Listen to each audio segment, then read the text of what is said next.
Welcome to the Deep Dive. Today we're tackling a really intense period in U.S. history. The 12 years right after the Civil War, 1865 to 1877, Reconstruction. It's just an incredibly turbulent time. You've got attempts to rebuild a broken nation, massive changes to the Constitution, but also just fierce, violent resistance. Oh, absolutely. It's incredibly complex. You see a president murdered, another one impeached, these fundamental shifts in law. Our mission today really is to unpack how the U.S. tried to, reconstruct itself after such a devastating war. And maybe the bigger question is, why did that effort ultimately fall apart? Right. And to really get a feel for the anguish and the pushback right from the start, our sources give us this incredibly stark image. It's a political cartoon by Thomas Nast from 1874, Worse Than Slavery. It shows the White League, shaking hands with the Ku Klux Klan over a shield. And in the background, a burning schoolhouse, a lynched freedman. And the text says, "The Union as it was, this is a white man's government." It kind of hits you right in the gut, doesn't it? Sums up so much conflict. It really does. That one image just encapsulates the core struggle. You have this vision for unity, for maybe something more equal, clashing head-on with this powerful determination to, keep the old racial hierarchy firmly in place. It's not just history. It's a raw look at the resistance that was already there. Okay, so with that image in mind, let's dig into those first hopes and plans. 1865, 1866, President Lincoln. Yeah. His main goal was always reunification, right? Not really punishment. Exactly. Swift reunification was his priority. Even back in December 1863, he proposed his 10% plan. Basically, it offered a pardon to most Southerners, except the really high-up Confederate leaders, and it only needed 10% of the 1860 voters in a former Confederate state to swear allegiance to the U.S. and accept emancipation. That's it. Only 10%. Only 10%. Then they could draft new state constitutions and boom, back in the Union. Lincoln really hoped this leniency would speed things up, make emancipation, a bit easier for the South to swallow. But that leniency immediately caused friction, didn't it? Within his own party, even. The radical Republicans. Oh, yeah. Big time. They thought Lincoln's plan was way too forgiving. They weren't just about reunification. They wanted to fundamentally remake the South, punish the rebels, and crucially, guarantee protections for the formerly enslaved. So they had their own plan. They did. Just a few months later, February 1864, Senator Benjamin Wade and Representative Henry Winter Davis pushed the Wade-Davis bill. This was a direct counter. It demanded a majority of voters, not 10%, had to take what they called the ironclad oath. Ironclad oath, meaning? Meaning you had to swear you never supported the Confederacy. Anyone who couldn't honestly take that oath, barred from politics in the South, period. Wow. Much tougher. Much tougher. Congress actually passed it, but Lincoln used a pocket veto. He basically just didn't sign it before Congress adjourned, so it died. He felt it would just slow everything down. So you've got these clashing visions for rebuilding, but the one thing they mostly agreed on was ending slavery for good, right? The Emancipation Proclamation hadn't quite settled it legally everywhere. Absolutely critical point. The 1863 proclamation was huge, but its reach was limited and news traveled incredibly slowly. Sometimes slaveholders deliberately kept the news from enslaved people. So the Republican Party made abolishing slavery constitutionally their top priority. The 13th Amendment, it moved through Congress fairly quickly in 64 and early 65. States ratified it fast, even some Southern ones. By December 1865, it was official. First Amendment since 1804. Slavery was permanently abolished nationwide. And tragically, Lincoln wasn't alive to see that final ratification. Just days after the war ended, April 14th, 1865, John Wilkes Booth, Ford's Theater. A devastating blow. Booth was a diehard Confederate supporter, a believer in white supremacy. And it wasn't just him. Secretary of State Seward was attacked the same night. Lincoln's death created instant martyrdom in the North and a lot of fear and hysteria, which frankly, some militant Republicans definitely used to their advantage. And that slow spread of news you mentioned. Yeah. Directly connects to Juneteenth, doesn't it? Precisely. Even with the war over and the amendment progressing, freedom wasn't instantaneous everywhere. That's why June 19th, 1865 is so important. Major General Gordon Granger rolls into Galveston, Texas, and makes this stunning announcement. Everyone's free, absolute equality of personal rights and rights of property. Must have been unbelievable. Unbelievable, but also dangerous. Freed people often faced immediate violence just for asserting that freedom, but still, celebrations like Jubilee Day started almost right away, a testament to their resilience. So Lincoln's gone. Vice President Andrew Johnson becomes president. He was a Democrat. From Tennessee, humble background, stayed loyal to the Union. Yeah, a Southern Democrat who never even went to school, started as a tailor. The Republicans picked him as VP partly as a unity gesture. So does he stick with Lincoln's lenient path, or does he swing towards the radicals? He mostly sticks with Lincoln's leniency. He also believed secession was illegal and wanted the South back quickly. But, and this is key, he strongly opposed the federal government granting voting rights to black men. His plan, announced in May 1865, offered pardons and property back to most Southerners. They just had to support the Constitution. Who was excluded? High-ranking Confederates, sure, but also anyone with taxable property over $20,000. That was Johnson targeting the wealthy planter class, kind of his personal vendetta. They needed a personal pardon directly from him. And for states to get back in. Just repeal their secession ordinances and ratify that new 13th Amendment. Pretty simple. So simple that by early 1866, Johnson's basically saying, mission accomplished, the Union is restored. And you've got former Confederates, like their VP, Alexander Stephens, expecting to just walk back into Congress. Yeah. You can imagine how that went over. How did Congress react? The radicals, especially. Predictably, with outrage. Complete disagreement with Johnson's approach.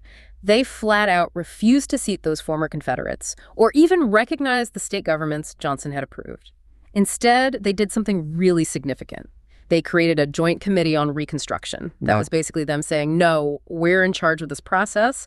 The battle lines were drawn. Okay, so that sets up this major clash. Sure. Congress pushes back. New amendments are debated. 1865, 1866.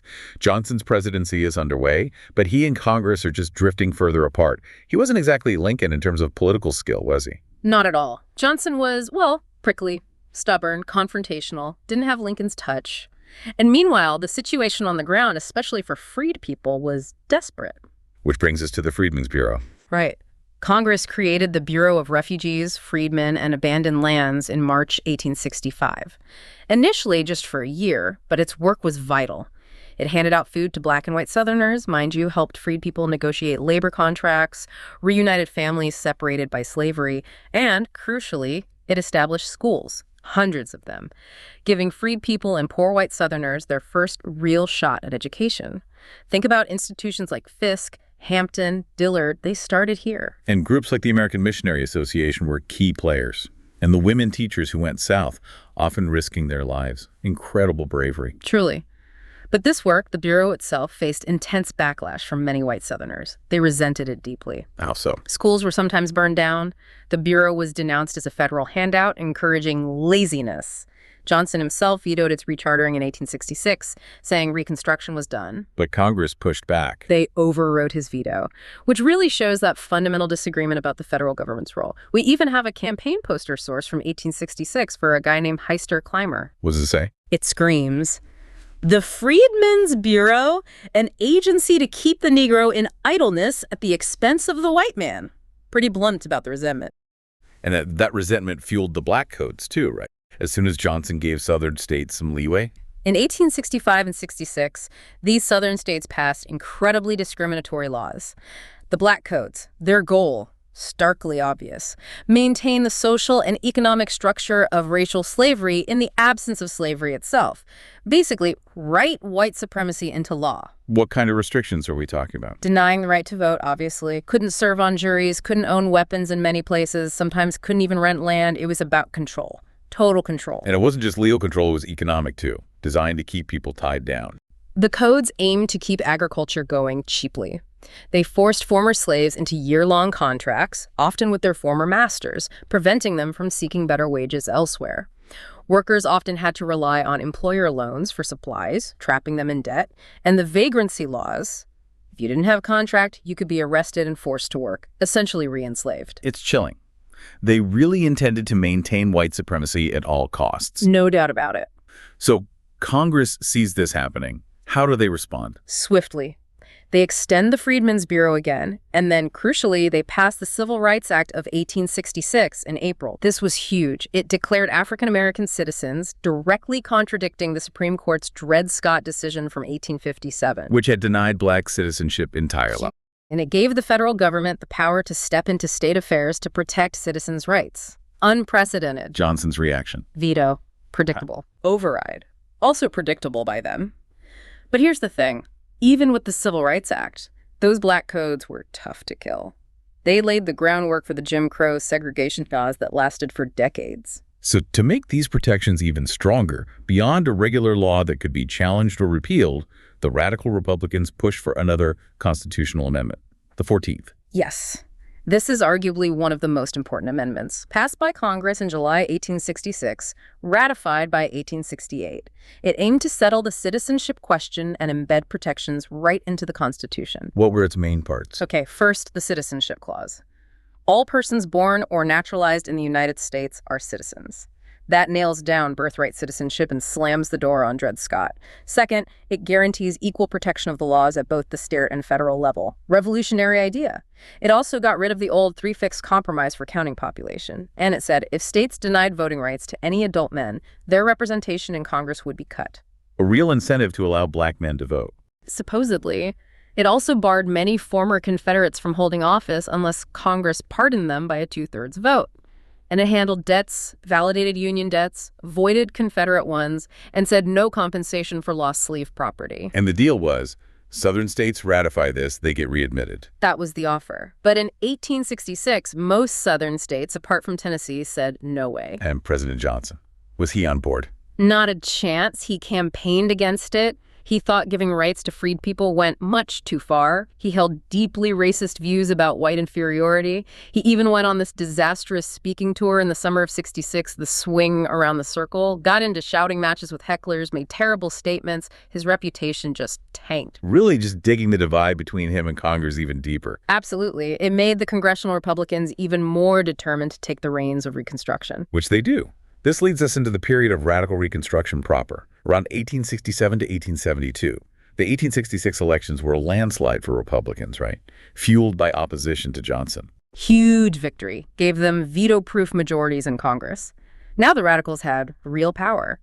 You had leaders like Senator Charles Sumner from Massachusetts pushing for integrated schools, black male suffrage, even taking voting rights away from many ex-Confederates. And Thaddeus Stevens? Thaddeus Stevens in the House from Pennsylvania. Even more radical. He saw the South as conquered territory. He actually proposed breaking up plantations and giving land to freedmen, plus long-term military rule. And those riots in Memphis and New Orleans in '66 just added fuel to the fire. Definitely. The violence convinced many Northerners that stronger federal action was needed. It really launched this second phase of Reconstruction, starting in 1867. And the core of that phase was the Military Reconstruction Acts of 1867. How did they change everything? These acts were the radicals' vision put into law. They basically wiped the slate clean for the 10 Southern states that hadn't ratified the 14th Amendment yet, divided those states into 5 military districts, put Union generals in command backed by 20,000 federal troops. Their job? Protect freed people, enforce the law. And crucially, voting rights. Yes. The acts mandated universal male suffrage. All adult black men could now vote. The military supervised voter registration and the first elections under these new rules. And the path back to the Union. Write new state constitutions that included black suffrage and ratify the 14th Amendment. Only then could they rejoin. Johnson's reaction. Let me guess. Vetoed every single one. And Congress overrode him every single time. By late 1870, all those states were back in the Union under these terms. This constant conflict, Johnson's vetoes, his personality, it led to something unprecedented, didn't it? Impeachment. It did. The rift was incredibly deep. Johnson wasn't just disagreeing, he was actively undermining Congress. In his 1868 State of the Union, he openly talked about white supremacy and warned against black domination. Congress tried to box him in with laws like the Tenure of Office Act, saying he couldn't fire cabinet members without Senate approval. And he defied it. Deliberately. He fired Secretary of War Edwin Stanton, who was aligned with the radicals, in August 1867. That was the final straw for the House. They drafted articles of impeachment the first time ever for a U.S. president. What happened in the trial? The House prosecuted, the Senate acted as the jury. It was incredibly tense.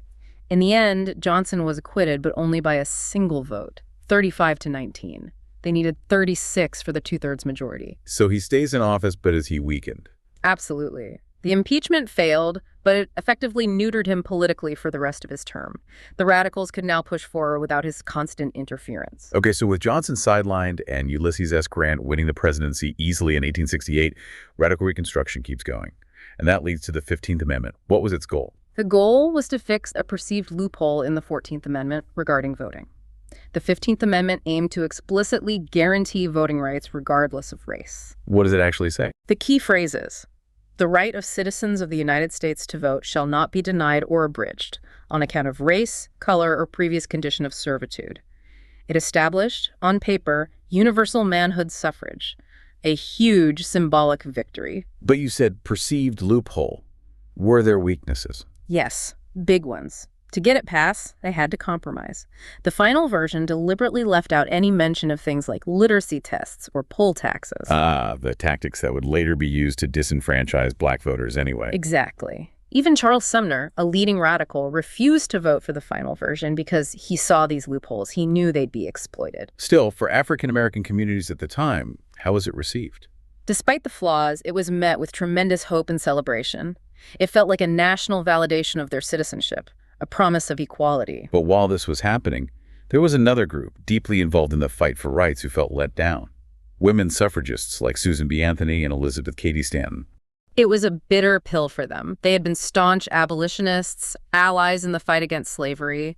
They'd formed the American Equal Rights Association, the AERA, aiming for universal suffrage for everyone, regardless of race or sex. But the amendments didn't deliver that. No. The 14th Amendment specifically mentioned male citizens when talking about voting rights reductions, and the 15th Amendment only addressed race, not sex. Women were explicitly left out. It caused a painful split in the movement.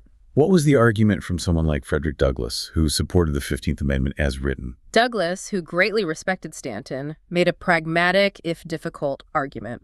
He essentially said black male suffrage was a matter of life and death and urgent necessity. His famous quote is something like, "The government of this country loves women, but the Negro is loathed. The Negro needs suffrage to protect his life and property."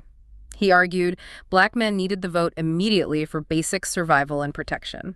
How did the women's movement react to that? It divided them. Some, like Lucy Stone, reluctantly accepted the piecemeal approach. But Stanton and Anthony, they were furious. They broke away and formed the National Women's Suffrage Association, NWSA, in 1869, demanding a federal amendment for women's suffrage now. One NWSA member, Virginia Minor, even tried to register to vote in St. Louis.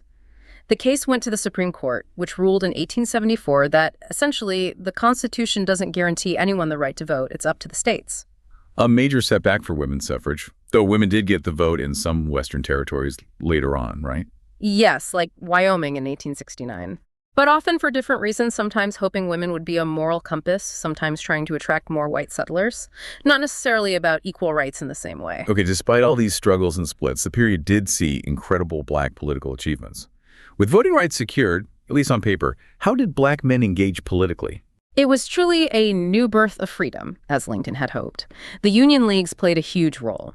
These started as loyalty clubs during the war, but became vital political hubs in the South.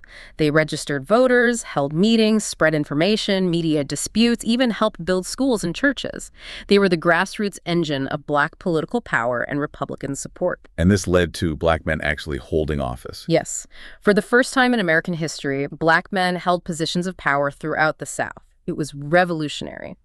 During the 1870s, you had 15 black men elected to the House of Representatives and 2 elected to the U.S. Senate. 2 senators.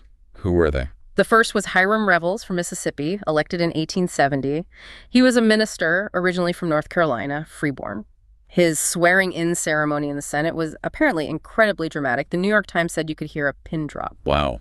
He spoke out on issues. He did. In 1871, he gave a speech about segregated schools in Washington, D.C. Interestingly, he argued that integrating schools wouldn't magically create social equality, which he defined as, personal interactions, because that kind of equality just didn't exist between the races then anyway. And beyond Congress. Hundreds, maybe thousands of black men served at the state and local levels, school board members, county commissioners, sheriffs, justices of the peace. It was a genuine, widespread exercise of political rights. So these Reconstruction governments, often coalitions of black men, Northern Republicans, carpetbaggers, and Southern white Republicans, scalawags, they actually governed. What did they accomplish? They made real positive changes. They got rid of the black codes, reduced barriers for freed people. They invested in infrastructure, like rebuilding railroads destroyed by the war. Critically, they established the South's first real public education systems mandatory for both black and white children in many states. They funded hospitals, orphanages, asylums. Some even provided basic welfare like firewood or bread for the poor. How did they pay for all this? Taxes, primarily on land and property. This hit the large landowners, the planter class, many of whom were cash poor after the war. This fueled enormous resentment. And the reaction from white Southerners to seeing black men in positions of authority. Sheer outrage. They called it Negro misrule, a term dripping with racism. They spread stories of corruption and incompetence. Was there truth to the corruption claims? Look, there were definitely some instances of corruption, legislators charging personal items to the state, some inflated salaries, but the sources emphasized these were relatively few and pretty much comparable to 19th century corruption across the country. It wasn't unique to Reconstruction governments. But those stories were used effectively. Absolutely. Combined with the deep underlying racism, these stories became potent weapons for the Democratic campaigns aiming to redeem the South from Republican rule. Planters used their economic power refusing credit, firing workers who voted Republican, and increasingly, white vigilante groups used violence and terror to intimidate voters and officials, aiming to take back state political power. So by 1876, this counter-revolution was well underway. Sadly, yes. Power had largely returned to white Democrats in most southern states. It's crucial to push back against the old myth popularized by racist films like The Birth of a Nation that white Southerners were helpless victims. The reality is they mounted a powerful, often violent, and largely successful counter-revolution. Black officials weren't just corrupt. They faced constant threats, assaults, even murder, often with complete impunity. That violent counter-revolution really sets the stage for the final collapse of Reconstruction in the 1870s. It wasn't just political, it was economic and social too. Underlying all the political maneuvering was a fundamental goal for many white Southerners: keep black people economically dependent and politically powerless. A cheap labor force, basically. Freed people wanted their own land, right? That 40 acres and a mule idea? Desperately. That was the dream: independence, self-sufficiency. General Sherman had even issued orders setting aside some land, and the Freedmen's Bureau leased some abandoned lands. But that hope was crushed early on. President Johnson, back in 1865, ordered that land returned to its former white owners. There was no major land redistribution. That dream died quickly for most. So, without land, what happened? They mostly had to work for white landowners, initially for wages, but freed people had no money, no savings. They needed tools, seeds, food before the harvest. This led to the crop-lien system. Local store owners, often the landowners themselves, would extend credit, but at sky-high interest rates, taking a lien or claim on the future crop as collateral. Debt was almost inevitable. And that evolved into sharecropping. Yes. Freed families would rent parcels of land, often on the very same plantations where they'd been enslaved. They'd work the land and, in return, give the landowner a large share of the harvest, often half or even more. The system was rigged. It favored the landlords and ensured that freed people could not attain independent livelihoods. It trapped generations in a never-ending cycle of debt and poverty, holding back the entire Southern economy. And this economic control went hand in hand with outright terror. We mentioned the vigilante groups before, but they were central to Reconstruction's failure, weren't they? The Ku Klux Klan being the most infamous. Absolutely central. These paramilitary white supremacist groups used terror systematically. The KKK started in 1866 in Tennessee, founded by Confederate veterans like Nathan Bedford Forrest. It began almost like a social club, with weird rituals and names, but quickly morphed into a terrorist organization, channeling white resentment and aiming to restore white dominance. Were there others? Yes, groups like the Red Shirts, the Knights of the White Camellia, the White League. They varied in structure, but their goal was the same. They often acted openly, almost as the paramilitary wing of the Democratic Party in the South. Who do they target? Primarily black people exercising their rights, voting, going to school, owning land, but also their white allies. The Northern Carpetbaggers trying to modernize the South, and especially the Southern white scalawags who supported Reconstruction. They were seen as race traitors. And their methods were brutal. Horrific. Burning schools and churches, whipping, torturing, murdering black people and white Republicans to stop them from voting or holding office, intimidating anyone associated with the Freedmen's Bureau or the Union Leagues. Political assassinations were common congressmen, state legislators. They rode at night, masked and armed, firing into homes, dragging people out. Sometimes they used threats, like leaving coffins on doorsteps, sometimes bizarre tricks, pretending to be Confederate ghosts. What was the ultimate aim of all this violence? To reinstate white supremacy, to dismantle Black political power, destroy Black economic independence, terrorize Black communities, and return Black people to a state of subservience, as close to slavery as possible. And, tragically, they largely succeeded. The testimony from Abram Colby, that Black legislator from Georgia in 1871, it's just harrowing. Whipped nearly to death for voting Republican, offered a bribe to switch sides, knowing his attackers would never face justice because the Klan controlled everything locally. It's a powerful first-hand account of the systemic nature of the terror. It wasn't random, it was organized and effective. Did the federal government try to stop this? President Grant, Congress? They did try. Grant ordered investigations. Congress held hearings, collected massive amounts of testimony, the 13-volume report in 1872 detailing Klan tactics. And they passed legislation. The Enforcement Acts, sometimes called the Force Acts, in 1870 and 71. What did those do?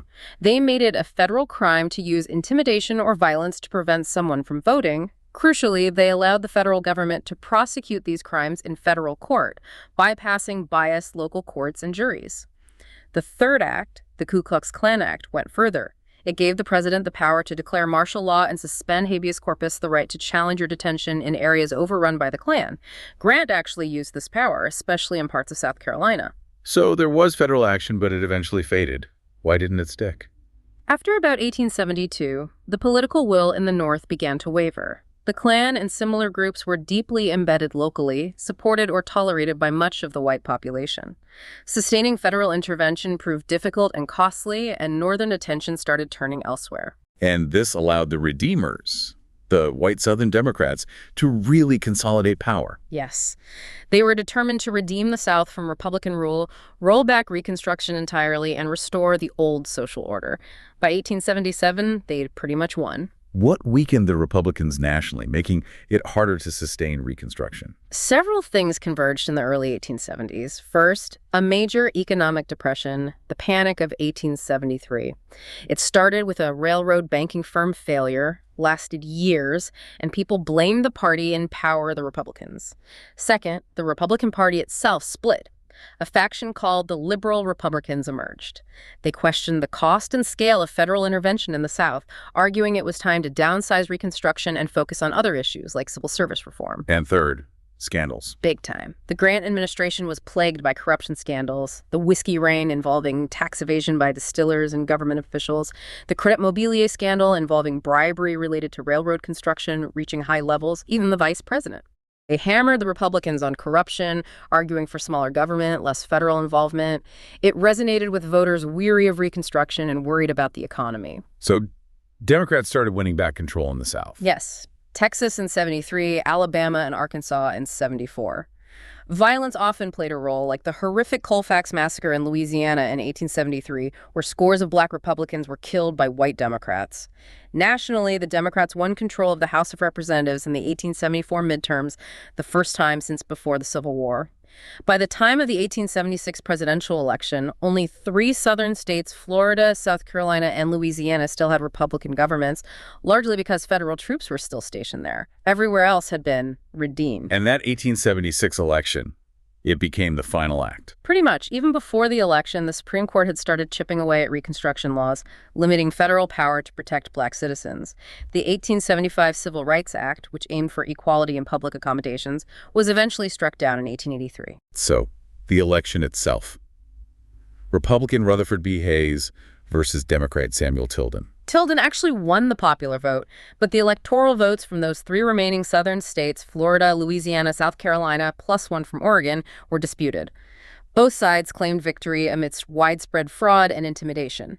20 crucial electoral votes hung in the balance. How was it resolved? Chaos. The Constitution didn't specify how to handle this. Congress created a special 15-member electoral commission. 5 senators, 5 representatives, 5 Supreme Court justices. It was supposed to be balanced, but a supposedly independent justice got elected to the Senate and was replaced by a Republican justice. The commission then voted 8-7, strictly along party lines, to give all the disputed electoral votes to the Republican Hayes. Democrats must have been furious. How did they accept it? Through backroom dealing, the Compromise of 1877. Informal agreement between Republican and Democratic leaders. What was the deal? Democrats would accept Hayes as president. In return, Republicans agreed to appoint at least one Southerner to Hayes's cabinet, give Democrats control of federal patronage jobs in the South, support federal funding for internal improvements like railroads in the South, and the absolute kicker, withdraw all remaining federal troops from Florida, Louisiana, and South Carolina. The end of federal protection. The effective end of Reconstruction. The troops left, the remaining Republican governments collapsed immediately, and Democrats took full control across the South. Hayes hoped Southern leaders would uphold black rights voluntarily. That trust was completely misplaced. The solid South, nearly a century of Democratic dominance, and Jim Crow began right there. So, wrapping this up, it's a tough conclusion. This whole era, despite the huge effort, the landmark amendments 13th, 14th, 15th, it ultimately failed to achieve its primary objective of creating an interracial democracy that provided equal rights to all citizens. It really is sobering. The failure had devastating, long-lasting consequences. The Black Codes morphed into Jim Crow segregation. Sharecropping locked Black families into poverty for generations. White supremacy became deeply entrenched legally and socially for almost another 100 years. A potential future was lost. So, as we reflect on this deep dive, you see this constitutional foundation for equality being laid, but then the whole structure collapses. What does it teach us maybe about the fight for change, about how political will, economic forces, and just deep-seated prejudice can interact? Yeah, what was really lost when Reconstruction failed? And maybe more importantly for us today, what lessons are there in that failure about what it truly takes to achieve, and maybe even more difficult, to maintain genuine equality? Definitely something to think about. Thanks for digging into this with us.